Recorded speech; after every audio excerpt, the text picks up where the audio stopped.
Isso. Então vamos orar? Agradecer ao Senhor pelo culto que a gente vai agora continuar prestando a Ele, né? Amém? Vamos lá então? Todos com o olhinho fechado. Vamos lá? Elisa, quer orar, Elisa? Então hoje a Elisa vai orar, tá bom? Todo mundo aqui com o olhinho fechado. Papai do céu, muito obrigado, Senhor, pelo nosso dia de hoje. Que a gente agradeça a todos aqui, que a gente adore todos que estejam aqui. A gente gosta de todo mundo aqui. Em nome de Jesus, amém. Amém, uma salva de palmas. Amém, amém. Que legal, vamos lá. E eu gosto da Elisa também. Tá ok, Elisa? Eu gosto muito de você. Opa, foram pro lado errado. Foram pro lado errado, mas vai se aceitar, vai se acertar, não é? Que bênção, amados. Hoje pela manhã eu estive na Igreja Batista Memorial do Camurim. Tem que ser sincero, quanto sentiram a minha falta? Eu sei que o Manel sentiu minha falta, que eu recebi o recado dele, né? Débora esteve dando aula hoje. Na domingo que vem, pela manhã, eu vou estar na formatura do Pregue a Palavra, lá na Primeira Igreja Batista de Campo Grande, no Rio de Janeiro. Me perdoe essa sequência, mas, gente, esse grupo está para se formar, o curso, 4 anos. Só que ele já tem 7 anos de curso. É o grupo que sofreu greve dos caminhoneiros, pandemia, enfim, muita coisa. Então, esse grupo é vencedor. Aqui de Angra, pastor Anderson, da Congregacional de Serra d'Água, pastor André Lopes, da PIB de Monsuaba, pastor Marcos Sampaio, da Memorial do Camurim, pastor Márcio Batista, são os que vão se formar, além de pastores lá do Rio de Janeiro. Falando em pastor Márcio Batista, rapidamente, oremos por ele. Ontem ele perdeu seu pai, que também é pastor. Estava enfermo há algum tempo e ontem acabou vindo a óbito. Tá ok? E aí Regina vai estar aqui na IBD. No outro, nós vamos ter aqui o nosso querido Helder. Eu vou estar num congresso de família também. Então, amados, Deus tem dado realmente homens e mulheres que podem estar aqui compartilhando da palavra de Deus. Oremos pelo Newton, ele hoje está pregando da presbiteriana aqui da Japuíba, reverendo Ebson, não é? O Ebson, ele está hoje pregando ali. Débora vai pregar ali no domingo que vem pela manhã. Que Deus esteja nos abençoando também. João Marcos, pode soltar a tela aí, por favor, nesta passagem maravilhosa, incrível, Lucas capítulo 9, versos 28 a 36. Graças a Deus aqui, Edinho, o som está... Deus está abençoando, hein? Eu orei assim pela sua vida, pela vida do Luiz. Luiz já está perdendo o cabelo, mas desse som, mas vai dar certo. Já está dando certo em nome de Jesus. Quero agradecer pela sua presença aqui com a gente. Você, porventura, está também pela internet, hein, João? Está dando tudo certo na transmissão. Um abraço a todos vocês. Eu vou confessar aqui uma indiscrição. Só de eu falar que é indiscrição, o pessoal já fica mais curioso para saber o que é, não é? Eu iria dar o tema desta mensagem de a hora do show.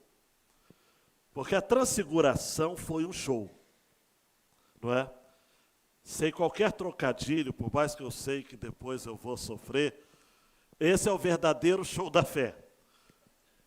Está lá Jesus. Ele escolhe os seus discípulos. Eu perco o amigo, mas não perco a piada, né? Pedro, Tiago e João. A coisa estava boa demais. Diego, Jorge. Estava tudo bem. Excelente. E de repente, para melhorar, apareceram como que do nada, nós sabemos de onde apareceram, nada mais, ninguém menos, ninguém mais, ninguém menos do que Moisés e Elias. E eu fiquei, André, no meu esboço aqui com esse tema, a hora do show. A hora do show. Mas a gente tem que melhorar, não é? Não foi apenas um show. Porque a hora do show ia ficar muito parecido com algo espetacular, algo único, mas quem foi o protagonista de tudo?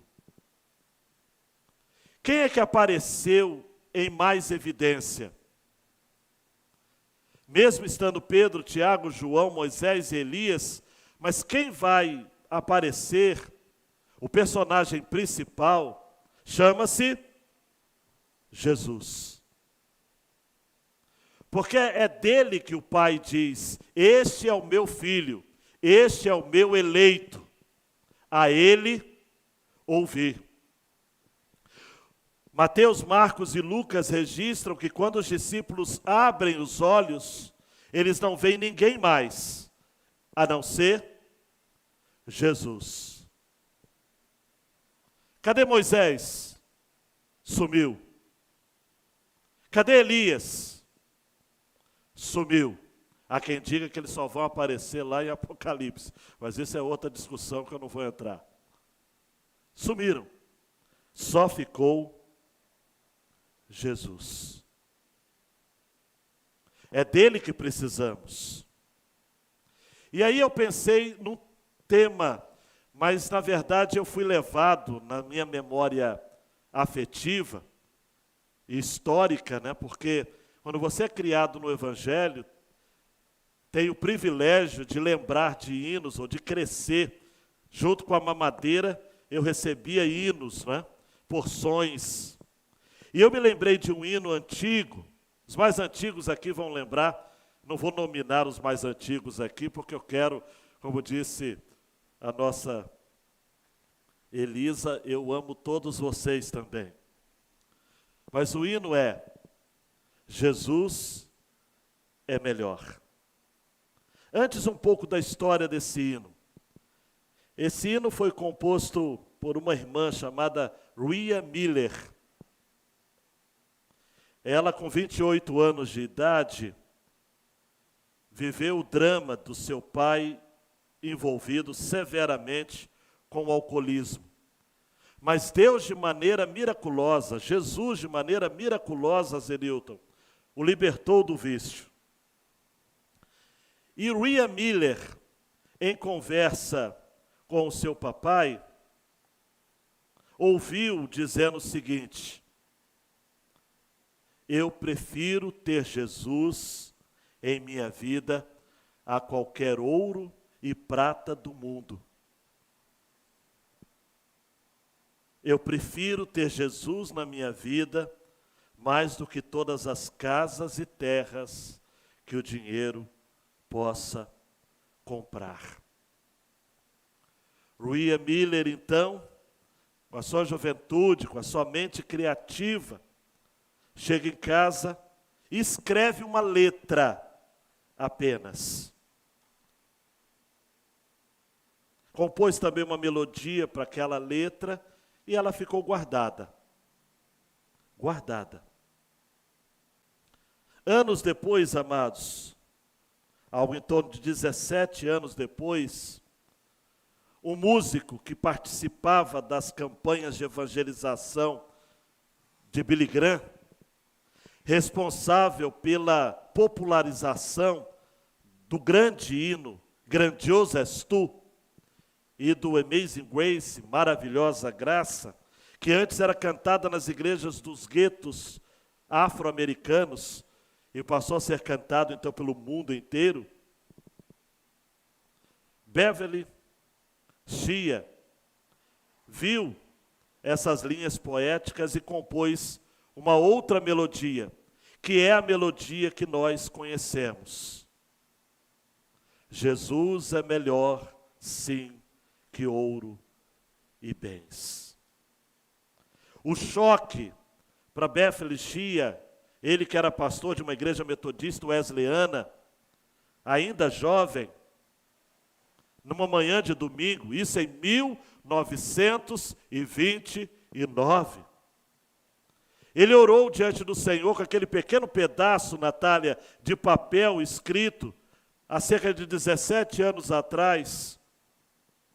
E sentado ao piano, antes ele faz uma oração: Senhor, eu não quero viver procurando nada, nem ouro, nem prata, porque eu quero o Senhor para a minha vida. Como toda oração de confirmação, de entrega, sempre vem depois um teste, naquela semana ele recebeu uma oportunidade profissional, daquelas de uau, balançar. Mas para isso ele tinha que deixar o ministério. Teria deixado de acompanhar Billy Graham.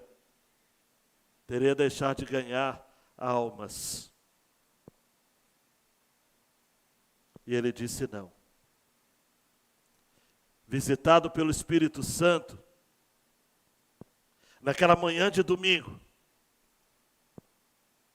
ele pega aquele poema escrito por William Miller, que casualmente, entre aspas, foi encontrado pela sua mamãe. E visitado pelo Espírito, ele começa a compor a melodia. E naquela manhã mesmo de domingo de 1929, ele canta: Jesus é melhor, sim, que ouro e bens. Jesus é melhor do que tudo que tens. Melhor que riquezas e posições, melhor muito mais do que milhões. Se você está em dúvida de lembrar, com o estribilho você vai lembrar. Pode ser um rei com poder nas mãos, mas do mal escravo sim. 1000 vezes prefiro o meu Jesus e servi-lo até o fim. Jesus é melhor que qualquer valor, amigo leal no prazer e na dor. Melhor do que tudo, Ele é para mim. Melhor do que qualquer amigo, enfim. Daí então, com esse hino, que está em mais de 20 hinários de denominações diversas, eu mudei o tema de A Hora do Show para Jesus é melhor. Há uma história que se conta de uma pessoa que cantou este hino na frente de um dos reis da Inglaterra, o George IV, enfim, algum desses reis.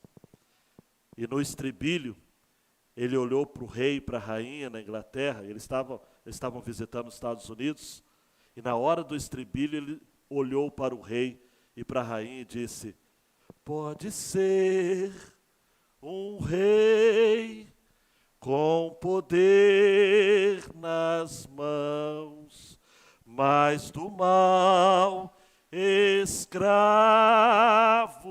sim. 1000 vezes prefiro o meu Jesus e servi-lo até ao fim.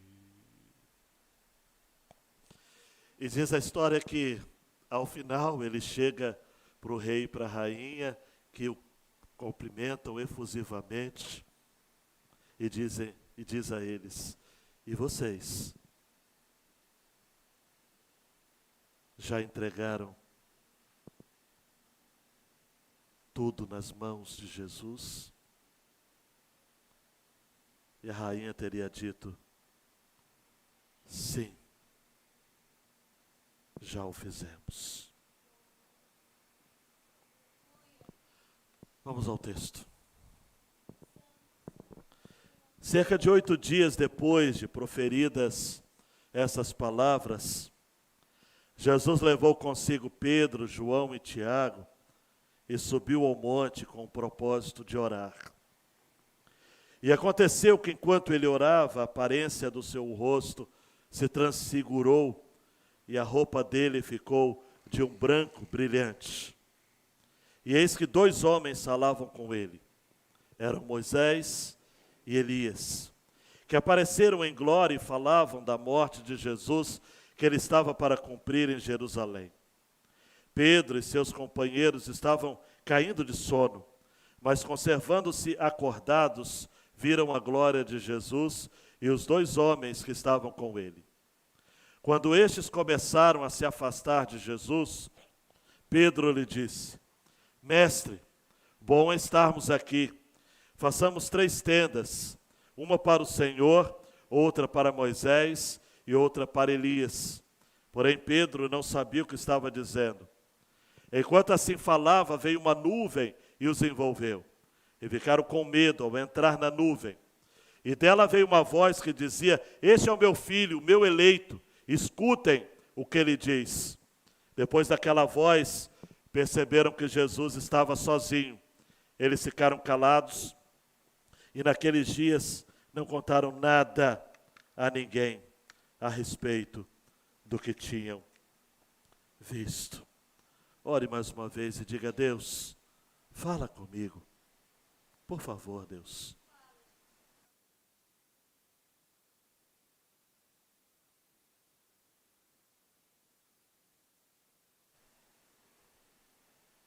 Nós precisamos de Jesus. Ele nos basta. Ele é tudo o que precisamos.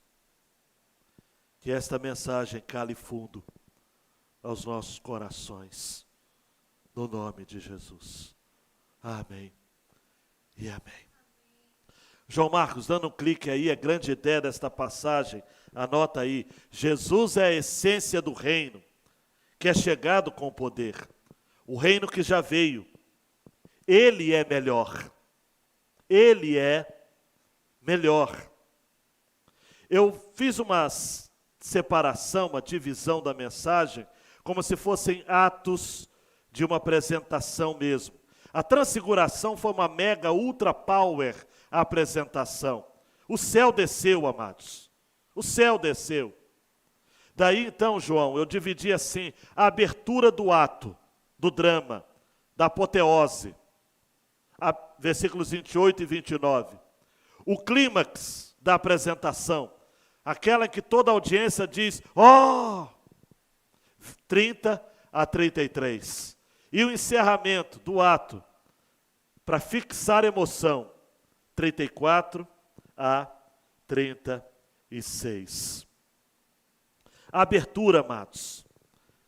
Versos 28 e 29 vai dizer que foram 8 dias depois de Jesus ter proferido estas palavras. Que palavras? Você tem que ler antes. A mensagem do domingo passado. O desafio do discipulado. Se alguém quer vir após mim, negue-se a si mesmo. Dia a dia tome a sua cruz e siga-me. Esta mensagem provocou, amados, um frenesi. Houve uma agitação no coração. O falecido, saudoso Carlos Oswaldo chamou esse texto, ou todo o capítulo 9, na verdade, do ápice da autorrevelação do rei. Há uma relação umbilical entre a pergunta de Herodes, capítulo 9, versículo 9, que nós já vimos, não é? Quem é então este, a respeito do qual tenho ouvido tantas coisas? Esta pergunta do 9:9 foi respondido pelo Pedro. Tem que ser ele. Em 9:20. Quando Jesus pergunta: e vocês, quem dizem que eu sou? Pedro disse: o Cristo de Deus. E após então essa revelação, Jesus revelou então, amados, a sua proposta de discipulado. Não é de qualquer jeito. Não é fazer de acordo com seus termos. Seguir a Jesus segundo os nossos termos é estultícia, é loucura. Nunca vai dar certo. Nós temos que seguir a Jesus nos termos dele. Se alguém quer vir após mim, negue-se a si mesmo. Tome cada dia a sua cruz e siga-me. E o versículo que a gente chama em exposição bíblica de dobradiça, não é? O versículo que une as duas porções, a do domingo passado, retrasado, né? E a desse domingo, é o verso 27. Em verdade lhes digo que alguns dos que aqui se encontram não passarão pela morte até que vejam o reino de Deus. E aí nós temos, depois de 8 dias, alguns destes, ou deles, tiveram o privilégio de ver o espetáculo, um show, um insight, um preâmbulo, um prenúncio, uma amostra do reino do rei. Que privilégio, amados. Que privilégio tiveram Pedro, João e Tiago. No cume da transfiguração, Jesus é identificado como filho aprovado, cuja mensagem Israel deveria ouvir. Nós vimos, amados, há 2 domingos atrás, que ser discípulo de Jesus envolve severos desafios, mas traz junto de si uma incrível recompensa. Para marcar, queridão e queridona, de maneira muito clara, que esse momento era um momento emblemático, Lucas faz questão de, em todos os momentos emblemáticos, em todos os momentos de destaque, em todos os momentos assim que, que causa realmente uma situação, Jesus está sempre orando. Eu não vou citar tudo, não vou ler tudo, mas 3:21, 5:16, 6:12, 9:18, 28, 29, 10, 21, 22, 11:1, 24, 41, vezes em que Jesus aparece orando. Antes de cada momento tenso de destaque na sua vida. Nesse não foi diferente. Versículo 28. 8 dias depois de proferidas essas palavras, Jesus levou consigo Pedro, João e Tiago, subiu ao monte com o propósito de orar. E aconteceu que enquanto ele orava, a aparência do seu rosto se transfigurou e a roupa dele ficou de um branco brilhante. Ah, queridão e queridona, todos os episódios na Bíblia são de um destaque incrível, mas a transfiguração, ela bagunça o meu coração. No grego, transfiguração é 2 palavrinhas, egeneto heteros, que significa Jesus se transformou em algo diferente. Algo totalmente diferente. A transfiguração. O fenômeno que Jesus vivenciou aqui foi incrível. A aparência do seu rosto se transfigurou e suas vestes resplandeceram de brancura, diz a revista atualizada. A Nova Almeida atualizada, a roupa dele ficou de um branco brilhante. Agora, quer saber uma versão ou uma perspectiva ainda mais tocante, João? Nós temos que ir para Marcos, que no mesmo episódio disse assim: 6 dias depois, Jesus tomou Pedro, Tiago e João e os levou em particular a sós ao alto monte, e Jesus foi transfigurado diante deles.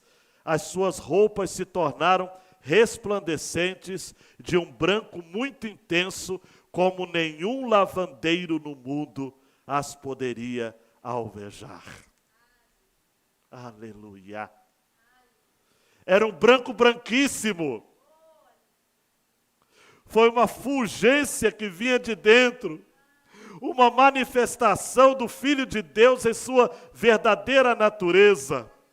Ali por alguns minutos, amados, ou horas, nós não sabemos o que estava acontecendo ali. As duas naturezas, humana e divina, na mesma pessoa, assumiu então uma glória, amados, que é uma palavrinha que vai se repetir pelo menos 2 vezes aqui nesta passagem, uma glória incrível. Essa glória é a glória a que o próprio Jesus orou em João 17, 5. E agora, ó Pai, glorifica-me contigo mesmo, com a glória que eu tive junto de ti, antes que houvesse mundo. Foi a mesma glória, queridão e queridona, que Estevão, cheio do Espírito, em Atos 7,55, ao fitar os olhos no céu, vê a glória de Deus e Jesus que estava à direita de Deus.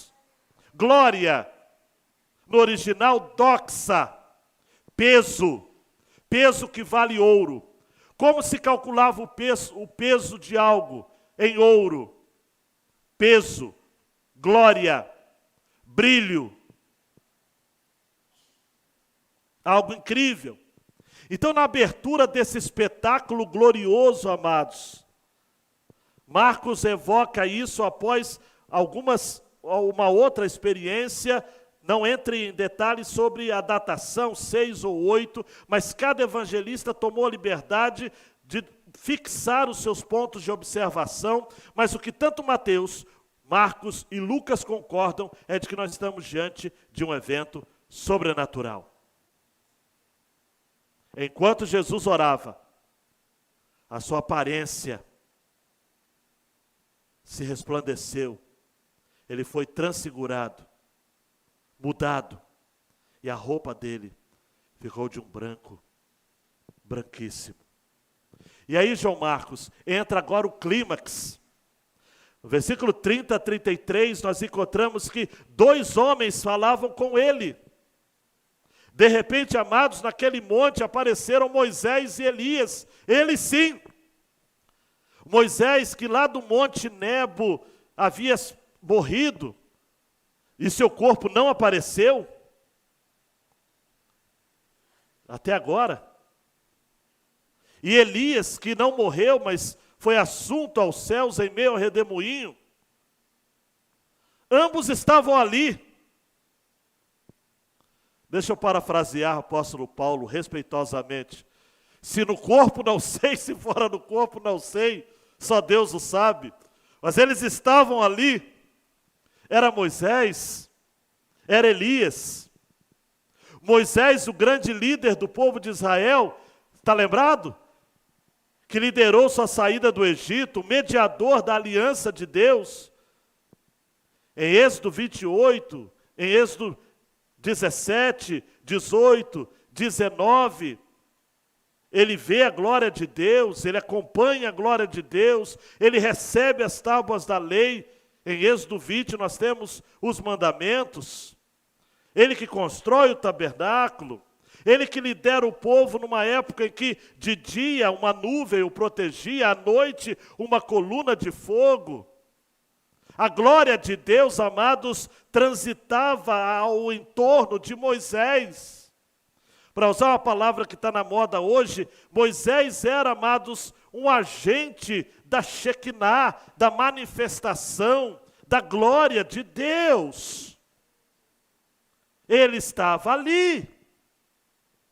E Elias, você se lembra de Elias, o maior dos profetas, o pregador da aliança, aquele que em 1 Reis 18, 19, vai apelar ao povo, 17, 18, 19, vai apelar ao povo, de que eles estavam precisando tomar uma decisão, se deveriam seguir a Baal ou se deveriam seguir ao Senhor.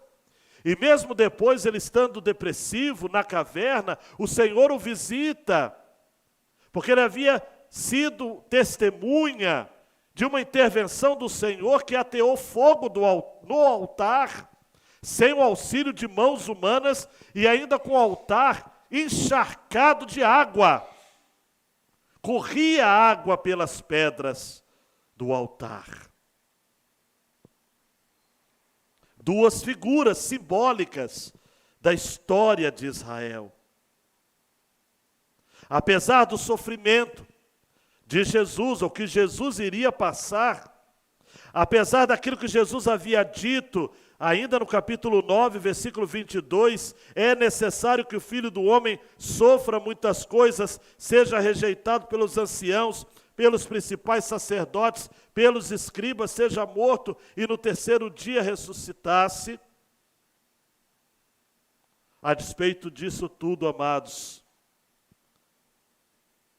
as expectativas do passado expressadas nessas figuras da lei, Moisés, e dos profetas, Elias, estava como quer dizer a Jesus, o Filho de Deus: estamos juntos.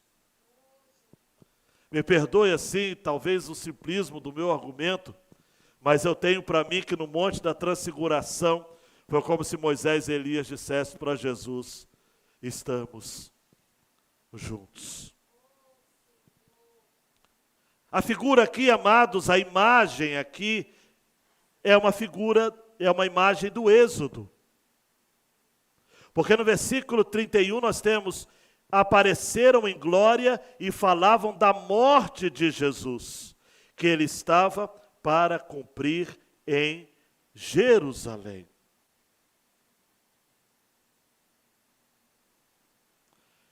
Eles estavam ali falando da partida de Jesus, da morte de Jesus, do fim da carreira de Jesus.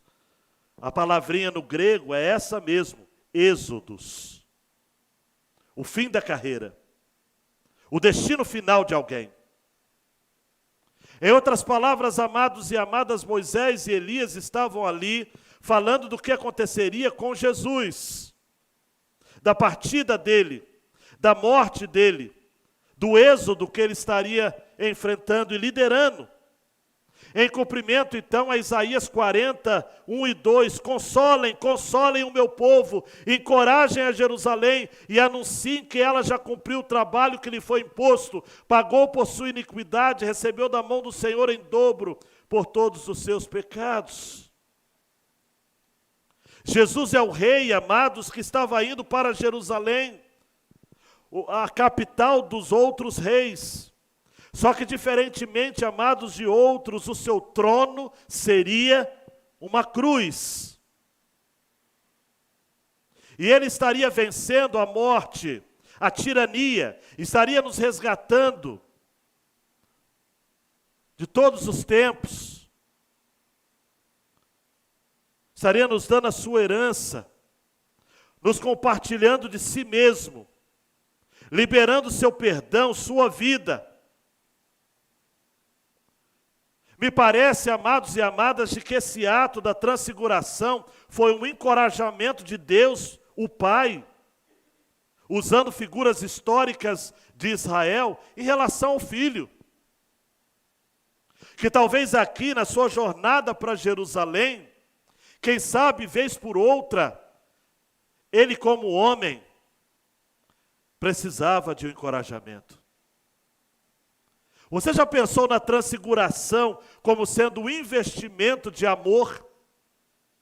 Um investimento de graça? Você já pensou na transfiguração como sendo um incentivo, um encorajamento, dizendo: olha, vai dar tudo certo, vai em frente. Eles conversavam com Jesus. O texto não nos apresenta, amados e amadas, de maneira alguma, Moisés e Elias conversando com os discípulos. Eles conversavam com Jesus. Os espíritas estão completamente errados ao verem aqui uma base bíblica para a famigerada reencarnação. Não tem reencarnação aqui. Tem uma manifestação do divino. Tem uma permissão divina para dois homens voltarem à terra e terem uma conversa com o Filho de Deus. Não há comunicação aqui de mortos a vivos, porque Jesus é eterno. Moisés e Elias. Esse é o clímax. Versículo 32 fala que Pedro e seus companheiros estavam caindo de sono, mas conservando-se acordados, viram a glória de quem? De Moisés? De Elias? Não, viram a glória de Jesus. E os dois homens que estavam com ele. Eles viram a glória de Jesus. Viram os dois homens. Olha que os discípulos eram, amados, tendentes ao sono, hein? Mais tarde, esses mesmos discípulos vão estar caídos de sono quando Jesus pede para que eles vigiem com ele em oração durante um tempo ali no Getsêmani. Eles estavam segurando para não dormir. Mas Paulinho, como é que dorme numa visão dessa? Como é que dorme diante da glória de Jesus? E Moisés e Elias ali. E eles deveriam estar, uau, é Moisés. E eles só ouviam não, mas viam, creio eu, eles só viam a boca de Moisés se mexendo e de Elias com Jesus. Uma conversa metafísica, espiritual, incrível, divina, celestial. Que pintura, que quadro, glória. É muita glória. Estava bom, amados. Até que, acompanhe comigo, estava muito bom, até que Pedro fez questão de abrir a boca. Que miserável de Pedro. Estava tudo dando certo. Aquela visão estava incrível. Versículo 33. Quando estes começaram a se afastar de Jesus, porque eles foram para conversar com Jesus. A conversa já estava no final, já estava acabando. Eles foram e se afastaram de Jesus, porque toda glória, toda honra pertencem a... Fala mais forte. Toda honra, toda glória pertencem a... Porque Jesus é melhor. Não é isso? Que vimos no início? Na letra da Ruia Shia. Jesus é melhor. Não troca Jesus por nada. Revendo uma frase do famoso Elben César, também falecido. Não perca Jesus de vista. No dia que você perder Jesus de vista, perdeu. Perdeu. Você perdeu tudo. Quem perde dinheiro, perde alguma coisa. Quem perde saúde, perde muita coisa. Quem perde Jesus, perde tudo. Mas Pedro abre a boca, porque Pedro, nós temos muito de Pedro, amados. Não reclama de Pedro não, porque talvez se você estivesse lá, você ia ter essa visão também. Quando eles começaram a se afastar de Jesus, Pedro lhe disse, eu estou no verso 33, mestre, bom estarmos aqui. Pensei que ele ia cantar, né? Bom estarmos aqui. Bom estarmos aqui. Façamos 3 tendas, uma para o Senhor, outra para Moisés e outra para Elias. Olha que Pedro era doido, mas nem tanto, porque ele era humilde, a despeito de tudo, porque tenda para ele não pediu. Nem pensou. Pedro pensou o seguinte, claro que ele falou em nome de Tiago e João, que eu não sei se concordariam com ele, porque eles eram Boanerges, né? Filhos do trovão. Eu durmo no relento, só para ficar vendo Jesus na tenda, Moisés na tenda B, Elias na tenda C. Eu coloco até uma marca. Tenda A, Jesus. Tenda B, Moisés. Tenda C, Elias. Mas o texto vai dizer, amados, Lucas vai dizer aqui, o quê? Porém, Pedro não sabia o que estava dizendo. O Eugene Peterson, a mensagem, a paráfrase que eu gosto sempre de citar, disse assim: enquanto isso, Pedro e os demais haviam caído no sono. Quando acordaram, esfregando os olhos, viram Jesus em sua glória com Moisés e Elias. Depois que Moisés e Elias se retiraram, Pedro disse a Jesus: Senhor, este é um momento sublime. Vamos construir 3 memoriais, um para o Senhor, um para Moisés e outro para Elias. Ele falava sem pensar. Quem fala muito, fala sem pensar. Na verdade, amados, a maioria dos comentaristas concordam que a gente tem que prestar atenção, olhe para aqui, para essa palavrinha tenda, skene, no grego, que significa tabernáculo. Em João capítulo 1, quando fala que Jesus habitou entre nós, cheio de graça e de verdade, vimos a sua glória como a glória do Pai, o verbo habitar ali é da mesma raiz da palavra skene, tenda. Em outras palavras, amados, preste atenção aqui, Pedro estava tentando encapsular essa experiência. Ele estava querendo fechar questão naquilo que Deus não havia fechado questão. Ele estava querendo viver de experiência. Ele estava querendo dogmatizar, criar doutrina em cima de experiência. Que me perdoe os irmãos pentecostais e neopentecostais que incorrem nesse erro constantemente. Experiência acontece uma vez ou outra e ponto. Não é para fixar. Usando uma linguagem tecnológica, é como se Pedro e João, João não, como se Pedro dissesse assim: Senhor, congela a imagem. Congela a imagem. Tá bom demais. E Spurgeon, pregando nesse texto, nos lembra algo muito interessante. O que Jesus depara quando ele sai e desce do Monte da Transfiguração? Quem arrisca? O menino endemoniado. E Spurgeon falou no seu sermão: todas as vezes, Uberval, que temos uma experiência gloriosa com Jesus, depois a gente vai dar de cara com o diabo.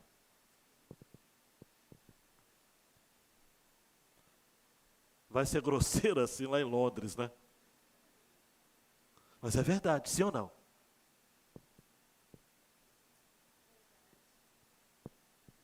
Façamos 3 tendas. Vamos congelar essa imagem. Vamos só viver daqui. Vamos permitir que a Shekinah, que em hebraico é o correspondente da palavra skene, Shekinah, que significa habitação, morada, a habitação da presença, a glória manifesta. A Shekinah, mesmo que aparecia em Êxodo 40, 35, Moisés não pode entrar na tenda da reunião, porque a nuvem tinha pousado sobre ela e a glória de Javé, do Senhor, enchia o santuário. Não dá, amados, para guardar a nossa experiência de glória para a vida inteira. Não dá para viver o tempo todo no Monte da Transfiguração. Lá embaixo o diabo está pintando e bordando e a gente tem que libertar pessoas. Cegos, pobres, cegos, cativos e oprimidos, segundo o Manifesto de Nazaré, do capítulo 4. A missão da igreja não é ficar só levantando a mão no domingo, amados. Tem crente que tem um Deus barulhento no domingo e invisível durante a semana. Tem que ser todo dia. Tem que ser toda hora. E experiência que se normaliza não é experiência de glória. É rotina. Diga para Deus: Deus, não me faça viver de experiência em experiência. Será que eu sempre vou ter que ter alguém curado de câncer na minha família para eu me consertar com o Senhor? Diga misericórdia. Será que eu vou ter sempre que ter um milagre acontecendo na minha vida? Será que eu vou ter que ser um refém de milagres a vida inteira? Será que aquela visão que eu tive quando eu era adolescente, quando eu era mais jovem, e eu via a glória de Deus, essa visão precisa me alimentar, e eu preciso me retroalimentar dessa visão a minha vida inteira, porque pode ser, queridão e queridona, que a gente nunca mais tenha tais experiências de novo. Mas você quer ter o mesmo frenesi, você quer ter o mesmo frio na barriga, você quer ter o mesmo frio na espinha, você quer ter o mesmo arrepio, você quer ter o mesmo sapateado, você quer ter o mesmo manto de fogo sobre você a vida inteira. Deixa de ser menino. Deixa de ser menino. Aí, Laci, eu olho para esse texto e digo, a gente pode ser idólatra da glória de Deus, da manifestação da glória de Deus. A gente adora mais a glória de Deus do que o Deus da glória.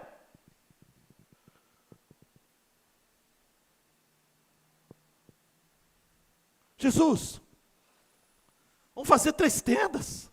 Parou? Combinado? Não. Não. Pedro não sabia o que estava falando. 34. Enquanto assim falava, veio uma nuvem, os envolveu, ficaram com medo ao entrar na nuvem. Dela veio uma voz que dizia: este é o meu filho amado, o meu eleito. Este é o meu filho, o meu eleito. Escutem o que ele diz. Depois daquela voz, perceberam que Jesus estava sozinho. Repita comigo: Jesus estava sozinho. Queridão, queridona, não sei se você vai dizer amém, mas isso é problema seu. Depois de muitas experiências com Deus, você vai ficar sozinho também. Eu me lembro de Jacó. Jacó lutou com o anjo, pá, pá, pá. E depois ele saiu mancando e sozinho. Aqui Jesus, os discípulos tiveram experiência. Mas Jesus está sozinho. Eles ficaram calados. Ainda bem. Pedro ia falar alguma coisa? E naqueles dias não contaram nada a ninguém a respeito do que tinham visto. Nós sempre vamos ser tomados por medo, ou grande medo, como Mateus vai dizer, quando estamos diante da glória. Glória que faz você rir, sapatear, fazer firula, contar vantagem, não é glória. De Deus, ao menos. Só se for do diabo. A glória de Deus deixa a gente caído. A glória de Deus deixa a gente curvado. A glória de Deus deixa a gente como morto. Mateus vai registrar assim no seu texto paralelo a esse. Ao ouvir aquela voz, os discípulos caíram de bruços, tomados de grande medo.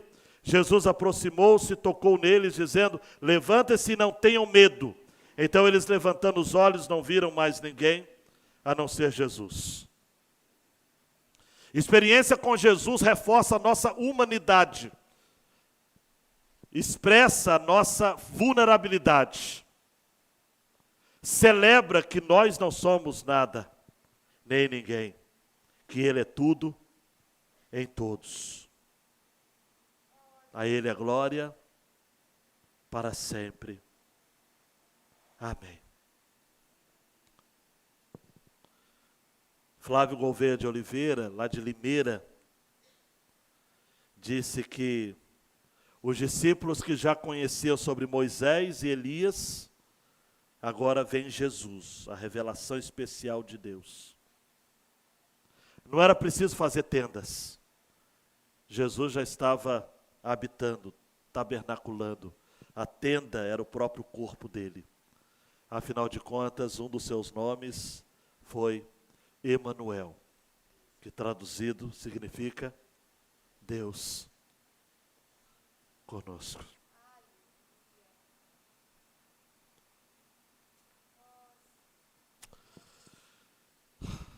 Eu me emociono, amados.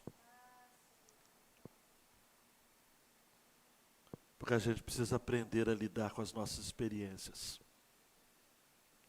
Não temos que temê-las, tá ok? Mas ao mesmo tempo não temos que buscá-las. Não temos que querer colocá-las numa caixa teológica. Mas também não podemos transformá-las em doutrina. Deus é maior do que a nossa denominação. Deus é maior do que aquilo que eu penso e aprendo e já aprendi dele. Mas quando ele se mostrar,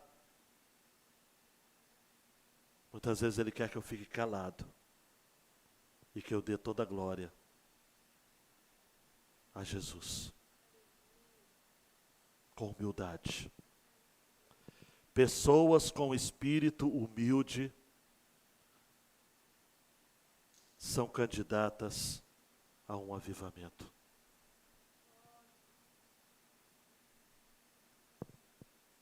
Corações humildes. João, vamos lá, meu filho. Em meio à agitação da vida, dedique-se à oração. Por meio da oração, o céu se abre, Deus revela a vontade dele para a sua vida. Eu não vou me delongar nisso, mas, Zenilton, se o próprio Jesus, em todo o tempo marcante da sua vida, ele se punha a orar, por que eu não vou orar? Por que a gente ora pouco? O Salmo 109, verso 4 diz: em paga do meu amor me hostilizam, eu, porém, oro. Em paga do meu amor me hostilizam, eu, porém, oro. Hebreus 5,17 vai dizer que Jesus, nos dias da sua carne, tendo oferecido com forte clamor e lágrimas, orações e súplicas a quem o podia livrar da morte, foi ouvido por causa da sua reverência. Segunda aplicação, João. Jesus é o novo Moisés.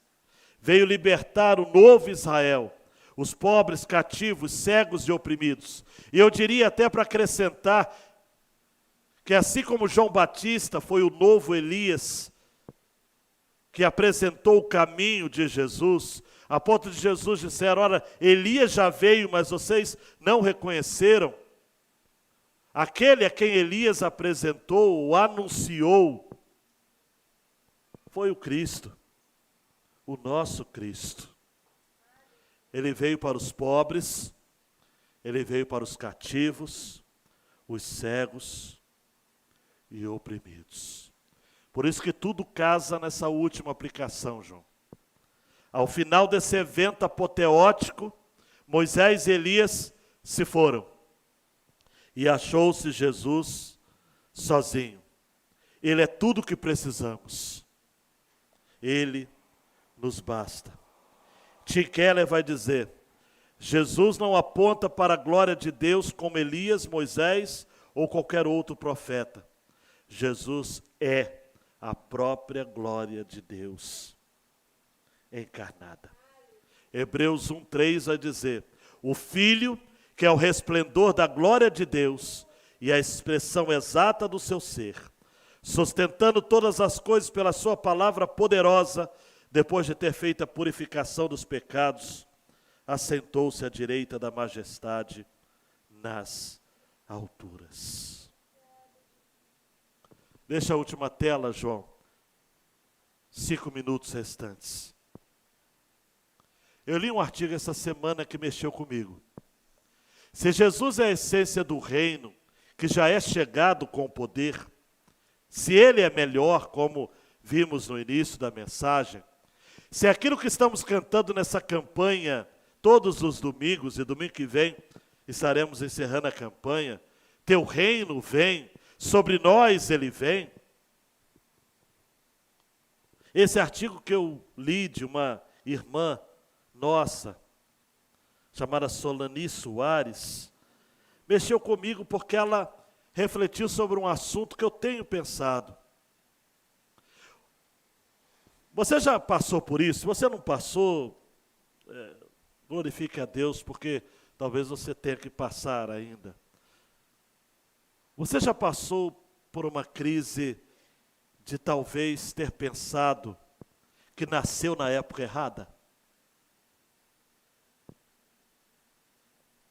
Por que eu existo?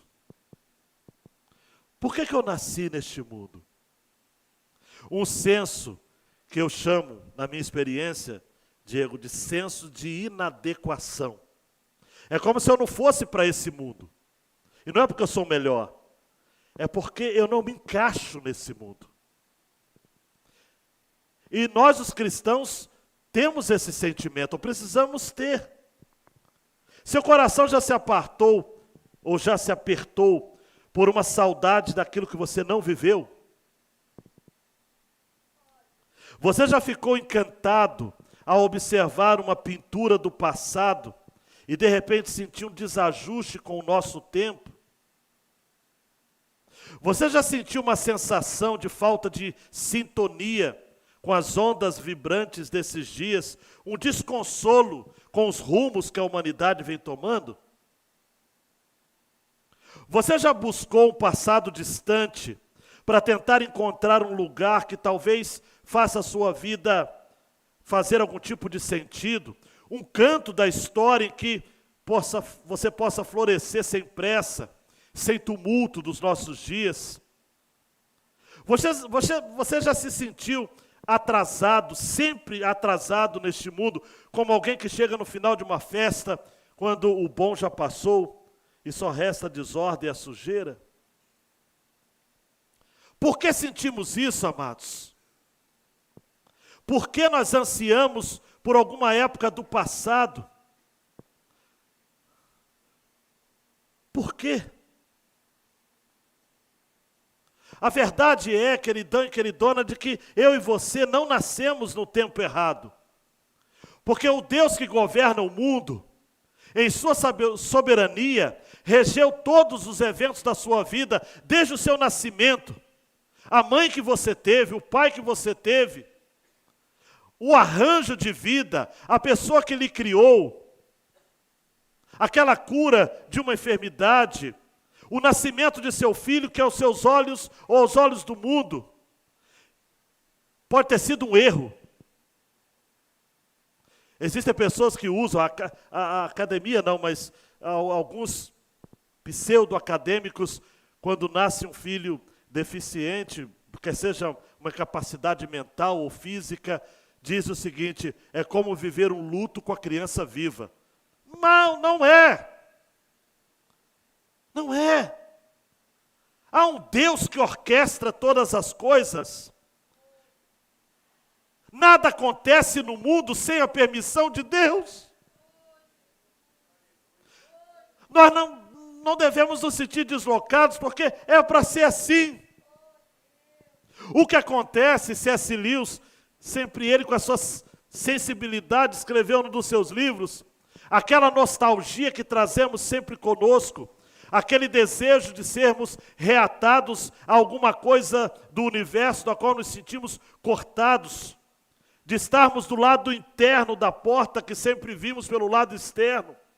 Não são, portanto, mera fantasia neurótica, mas o mais verdadeiro dos sintomas da nossa real situação. Só que acontece que nós somos convidados a entrar, e quando somos convidados a entrar é glória e honra, que é altamente merecida. E Deus então nos satisfaz do nosso velho e doloroso anseio. E aí C.S. Lewis termina esse argumento dizendo: e a porta que batemos toda a vida, finalmente se abrirá. E ele diz mais, me permita ir um pouco além do argumento dele. No momento nós estamos do lado de fora do mundo. do lado errado da porta.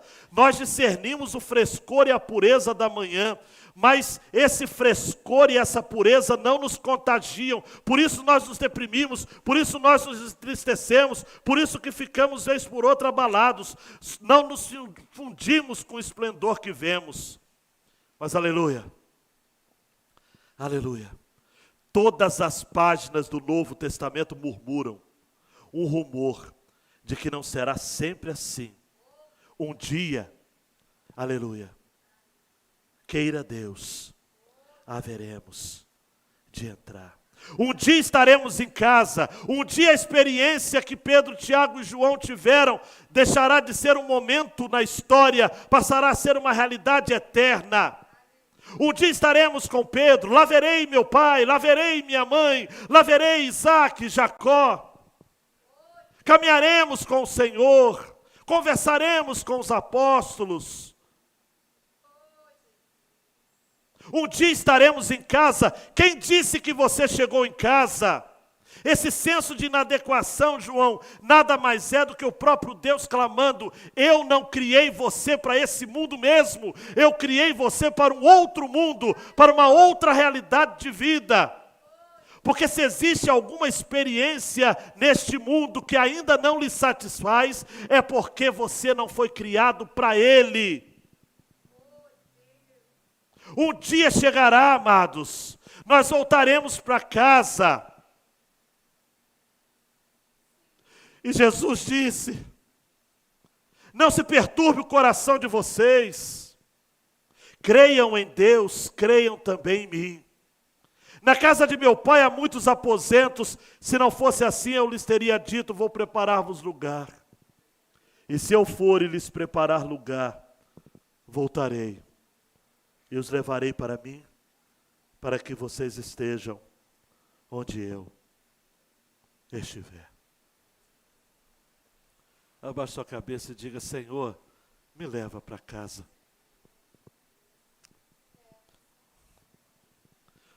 Me leva para casa. Eu quero voltar. Enquanto esse dia não chega, me dá força. Eu não quero emoldurar as minhas experiências. O que eu quero é que o Senhor me ajude a entender que eu trabalho por hora na Brasfels. Eu trabalho por hora na prefeitura. Eu trabalho por hora no meu estabelecimento comercial. Eu estudo por hora o curso tal. Por hora, mas eu não sou daqui. Aqui não é o meu lugar.